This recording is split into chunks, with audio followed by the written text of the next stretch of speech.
So, my vacation in rest here in the probinsya is tapos na. So, kaya may class pala ako. Last class for December, later consti. At meron pa akong case assignment. So, ayun. So, all my requirements naman, natapos ko na na-submit. Meron kaming additional submission sa Philo. So, nakapag-submit na ako sa Drive. Ako yung nauna. Pinagpuyatan ko talaga siya kagabi. At chinek ko na bonggang aking grammar and all kasi extra credit dito. Kaya ngayon, Ninang!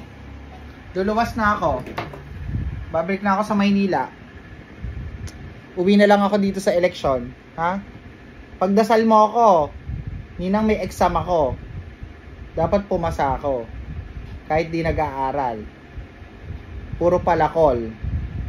Oh. I'll see you next week. Ay, hindi pala. 2 weeks from now. Pagdasal mo ako, ha? Makahanap ako ng trabaho. Para may pambili ka ng mamon. Ice cream. Yakult. Coke. Ano pang gusto mo? Jollibee. Sino ako? Ayan. Very good. Pag may pera na ako, bibigyan kita ng maraming pera. Lalagyan natin yung wallet mo. Okay? Bye-bye. Oh, ano sasabihin mo sa akin? Yun ang sabihan mo ako. Sabihin mo, I love you. I love you. Sinong mahal mo? Bak. Oh, I love you too. Bye. Andiyan na po yung tricycle, Nanay Rose. Kadaling ko lang ng China, kaya magmayanda mo na. Ako, ate, isang maha ube lang ka, saka isang bibigang kasaba. At since di pa ako kumakain, nagugutom na ako. Let's have some delicacies. At kailangan mahabol yung 5:30 na class ko. Kailangan nasa library na ako. Oh my gosh. You can have the maha ube lang ka and bibingkang kasaba, tigisang. Thanks. Okay, it's 5:30. It's a 5:30 ka na class. Now fall on the deck.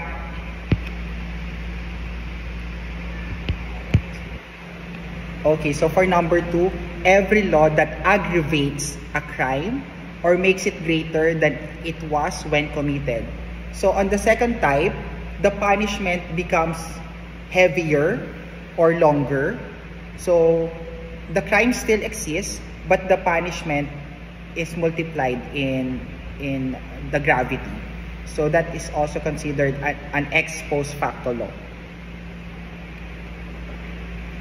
Number 3, every law that changes punishment and inflicts a greater punishment than the law annexed to the crime when committed. So on the third situation, it is still the same crime, but the punishment was made greater, attorney. Or maybe the sentencing was made longer. Number four, every law that alters the legal rules of evidence and receives less or different testimony than the law required at the time of the commission of the offense in order to convict the offender. So in this case, like the type of evidence as presented before a conviction, when the new law makes it more lenient to have a conviction, so that is now prejudicial to those who committed the same crime but before the new laws was passed. Number 5, attorney, would be every law which, assuming to regulate civil rights and remedies only, in effect imposes a penalty or the deprivation of a right for something which when done was lawful.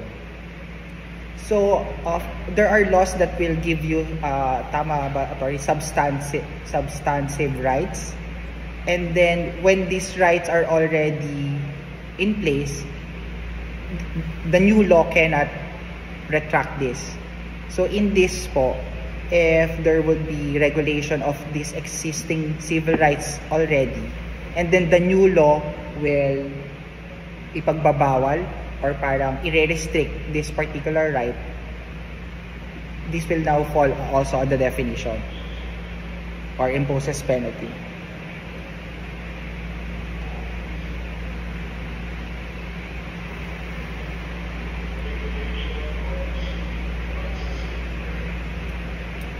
our civil rights will be our personal rights, attorney.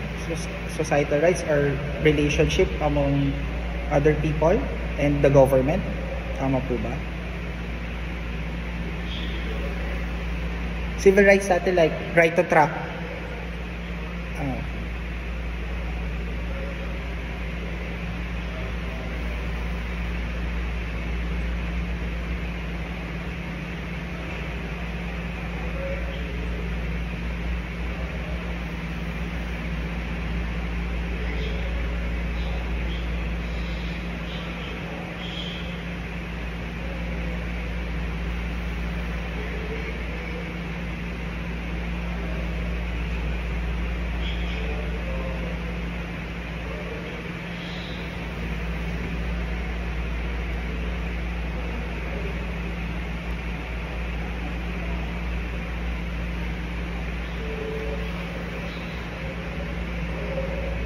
Should be every law which deprives person accused of a crime of some lawful protection to which they have become entitled, such as the protection of a former conviction or acquittal or of a proclamation of amnesty. So if this vested, tama ba attorney, vested rights yung term for that, if they have already been accorded by these benefits or by this acquittal or amnesty, if a new law will remove that, it will now become considered an ex post facto law. Gutom na. Gutom. Nagpabigay yung friend.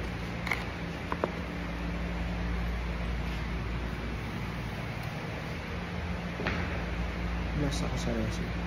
Pero na-random call ako kanina. Okay, it's all 15 Cinderella moment. After pagstay ng, 4 hours sa library. At nakadalawang article lang ako na natapos sa Omicron. I can now breathe and be more comfortable. Actually, I'm not my usual self. I'm not perky. Ang daming iniisip sa mundo. Aside and other than the finals, my main problem is I don't like my color. Hindi ako sanay na moreno na ako. Kasi sa pinaproblema ko. And then, ang tagal-tagal tumawag ng mga job interview. 2 beses na akong na-reschedule. So, paano ako magplaplano ng buhay ko for next semester? Like, anong mga i-enroll ko ng subject? Anong araw ako magpa-class? Kung hindi ko alam kung day shift pa ako or night time. So, yun ang mga pinaproblema ko dahil hindi ko na pinaproblema yung finals dahil kung papasa at meron naman ng mga subjects na sure pass na. So, magre-rely ka lang doon. Tapos yun nga, syempre, pag hindi ko nakuha yung job na gusto ko at yung schedule na gusto ko, mapipilitan ako na kumuha ng trabaho talaga. Yung mararamdaman ko yung pagod at hectic ng schedule na dito 8 to 5 or 7 to 3 or whatever, 4 o'clock. Tapos mabibitin ako pupunta sa school. Ayoko nang ganun kasi eto na dapat yung last sem na pabaya ako sa pag-aaral. At dahil dyan confirm, uulan ng mga palakol pag nag-release ng grades this second sem. At na-complete na ako sa philo kanina. Hindi kaya, kahit anong gawin. Dahil mababa ang midterm score. Dahil ang hirap, oh my god. Kahit exempted ka ng finals, ang hirap bawiin. Pero ang mahalaga, sabi nila, in law school, sa 75 dapat masaya ka na. So anong gagawin ko mo? Pinag-iisipan ko kung gusto kong kumain. Dahil meron pa akong ensimada. Or matutulog na ako. Tapos nagising ako ng maaga to review. Pero hindi pa rin ako nadadala ng excitement na mag-aral. Although, ayun, nagsisimula ako kasi dinownload ko na yung mga review materials. Pero pagbabasa ng libro. So, ang una muna magpapasaya sa akin ay cold water. Dahil hindi pa ako masyadong tutubig today. Ano pa ba? Tapos, yun, mas gusto ko kasing mag-review muna ng Consti. Kasi mas inspired ako ng Consti yung i-review ko kaysa sa Oblicon. Dahil, my gosh, ang daming mga topics, ang daming terminology sa Oblicon. I don't think I will get it. Sarap.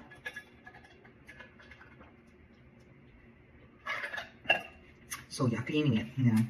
Pasado naman.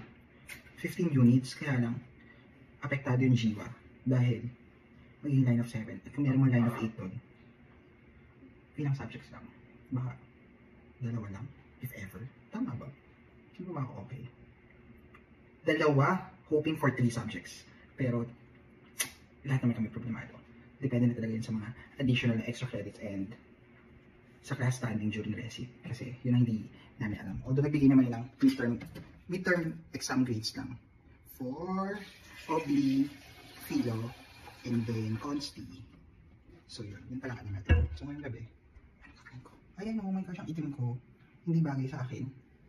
I don't like it. So that's one problem. And then work. Kung paano ba? Or babalik pa ang probinsya. Pero kakastart ko lang ng condo dito sa, diba, March. So 1 year to. So kaluguhan na naman kung uwi ako ng probinsya. So nag-aksaya na naman akong pera dito. Lagi na lang ganun. Yun nga, Lord, ano ba talagang plano mo? Kasi yung mga plano ni Lord, iba sa plano ko. Pag nakapagplano ako, biglang meron siyang ibang ganap na ibibigay. So feeling ko matutulog ako kasi biglang may natin nila. Saka, wala. Daw ng energy ko, bakit naman? Hindi talaga, pag nagpatong-patong problema mo, nakaka-affect yun sa performance mo sa law school. For me, kasi mas meron ako ibang priority kaysa sa academic study. So that's true. That's why you don't judge people, especially in law school, kung ano yung mga struggles nila because iba-iba tayo ng atake sa buhay. Maswerte lang din ako. No? Sarap. Na maski pa paano, nadadala pa rin tayo ng dasal at ng ganda. Pero nabawasan tayo ng ganda dahil na nabilog tayo sa araw. So that's it for tonight. And yun, sa mga magla-law school, siguraduhin nyo na seryoso kayo. Alam niyo mga gusto nyo gawin sa buhay, your study habits, your time management. Hindi mo na problemahin yung mga iba pang mga bagay like apartment, alam mo na kung malapit ka, kung mag-work ka ba, full-time student ka, or what, or ano pa ba, pambayad tuition, or family problems, mga ganyan. So dapat, ayos na siya, or else, it will affect your performance. So ano na yung mga gawin? So let's skincare na tayo. Ay, tama! Kasi baka magkatagyawat ako. Hindi pala yun pala isa. Hindi ko mahanap ng mga component ko, so nahihirapan ako sa share ko. So let's start first with, ano na to? Hindi ko alam. Azelaic acid. Inahin muna natin. Tinamad na ako mag-double cleansing. So na lang muna. So ano ba share natin? Actually, may job interview ako. May 2. Kaya lang, ayoko nga kasi yung nauuna, yung mga trabaho na hindi ko gusto. Dahil, pag binag-offer sa akin, kasi yung nauna, parang ganun, first come, first serve, hindi naman ako masyadong mapili or choosy. Parang, pag na-check ko na siya sa task ko, okay na siya, hindi ko na maantay pa yung iba kasi ayoko na uncertainty. So yung mga ibang ina-applyan ko, napakatagal ng process. Napasa ka ng mga ano, tapos inaayos lang din yung schedule na mag-i-interview.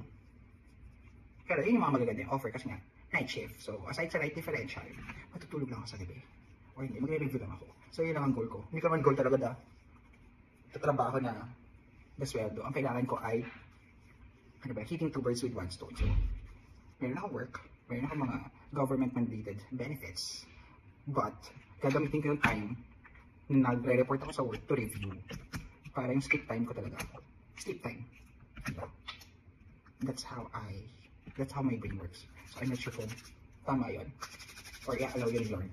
Kasi hindi ko kaya yung gising ka na sa work, gigising ka pa ulit para mag-review, gigising ka pa ulit, or, di ba, you're awake because you're attending classes. Mahal ka sa akin pagtulog. And then next, ayan, nakapagbigay ako ng mga pastilya sa mga friends sa school. So, di ba? Tapos, kinuha ko na yung libro ko ng clip sa province para pag natapos tong finals, at kung hindi ako uwi ng probinsya dahil nga, kailangan ko mag-training sa work. Simulan ko na mag-cream dahil hindi ko na siya kaya i-delay. Kailangan ko na mag-cream dahil yun lang ang naiwan ko na subject for first year, cream 1 and cream 2. Pero ang plano ko for next sem, 3 lang talaga subject i-general ko. 5-4-3 or 5-4-4. Kailangan ko munang maging stable with regards to work. Kasi meron din akong mga attended na seminar. Once na matapos ko yung mga seminar na yun, boom, lahat na ng mga trabaho na gusto kong pasukan, kahit saan yan. Pera-pera, magkano sweldo, ako mamimili ng trabaho. Kaya lang, another ano naman yun, review. Speaking of which, I've enrolled myself in Zoom training seminar for 4 days this May. Matatapos siya ng May 18. So that will be another opportunity for another work. Alam mo, gumagawa na talaga ako ng excuse. Ayoko lang talaga mag-work. Pero, hindi siya magandang tingnan pag wala kang work. Tapos may wala kang ginagawa sa buhay. Puro kaka-artihan. Tapos hindi ka mag-aaral mabuti. Okay, ang kalima transactions, yes. So, we're done with it. Kasi nabubuhay pa rin naman tayo sa mga racket-racket. Masaya yung freelance ka, wala kang boss. Kaya lang, kailangan mo mag-adjust. Because hindi naman everyday ay Pasko at hindi laging merong clients. What more? So I have my breakfast tomorrow. Syempre, pan de coco. Para kung gumising man ako ng tanghali, hindi na ako tatamarin. At kailangan kumain. At mag-atak bukas. Pero may iwan bukas labor. So sarado yung school. O tapos, yung aking American coat, suit. Kasi nga, yung isang interview sa Navy. Pag-suit daw. Eh, part-time lang naman yun. So, okay na din. And then, what more? Yeah. Meron pa akong ensaymada. So, dahil nag-skincare na ako at nag-toothbrush na ako, hindi ko na ito kakain. Bukas na ako. So, yung mga ganap bukas, ano pa ba? Wala, ang daw ng energy ko ngayon. So, naninibago ako, hindi ako sanay. Bakit nga ba? Kasi din, family problems. So, nakipag-away ako sa mga relatives. Eh, ayoko pa naman na nakikipag-away kasi nagbabagong buhay na tayo. Dapat mabait. Hindi na dapat maldito. Diba? Dapat Latina.